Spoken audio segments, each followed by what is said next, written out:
Et si la Bible n'était pas ce que tu crois? Un livre si ancien, écrit par des dizaines d'hommes, mais qui parle comme une seule voix. Certains disent que c'est un simple récit d'hommes.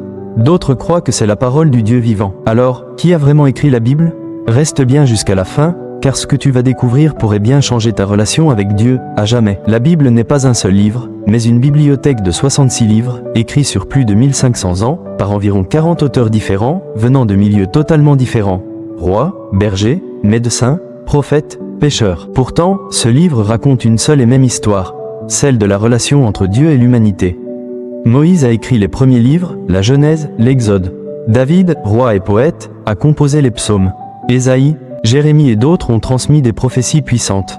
Et dans le Nouveau Testament, ce sont des apôtres comme Matthieu, Jean, Paul ou Pierre qui témoignent de la vie et de l'œuvre de Jésus. Tu pourrais dire, mais si ce sont des hommes qui l'ont écrite, comment puis-je croire que c'est vraiment la parole de Dieu? C'est une bonne question. Mais écoute ce que dit 2 Timothée 3,16, toute écriture est inspirée de Dieu. Cela signifie que les auteurs n'ont pas simplement inventé. Ils ont été inspirés, guidés, poussés par le Saint-Esprit. Imagine un musicien qui joue une mélodie. Mais l'instrument, c'est la plume de l'auteur. Le souffle vient de Dieu. Comment expliquer que 40 auteurs, sur 3 continents, en 3 langues différentes, hébreu, araméen, grec, aient écrit un message cohérent, sans contradiction majeure, centré sur un seul plan de salut? Ce n'est pas un hasard. C'est la preuve d'un auteur, unique derrière les écrivains humains. De la Genèse à l'Apocalypse, on voit une promesse. Un sauveur viendra. Il mourra pour le péché.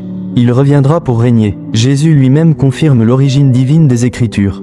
Dans Luc 24-27, après sa résurrection, il explique aux disciples tout ce qui le concerne, depuis Moïse jusqu'aux prophètes. Il reconnaît donc les auteurs de l'Ancien Testament et les valide. Et ces apôtres, témoins directs, ont ensuite écrit ce qu'ils ont vu. Comme le dit Jean 21-24, c'est ce disciple qui rend témoignage de ces choses, et qui les a écrites. Ils n'ont pas inventé une histoire. Ils ont transmis une réalité vécue. La Bible n'est pas seulement un livre ancien, c'est un livre vivant, un livre qui change les vies. Des millions de personnes à travers les siècles ont vu leur cœur transformé en lisant ces pages.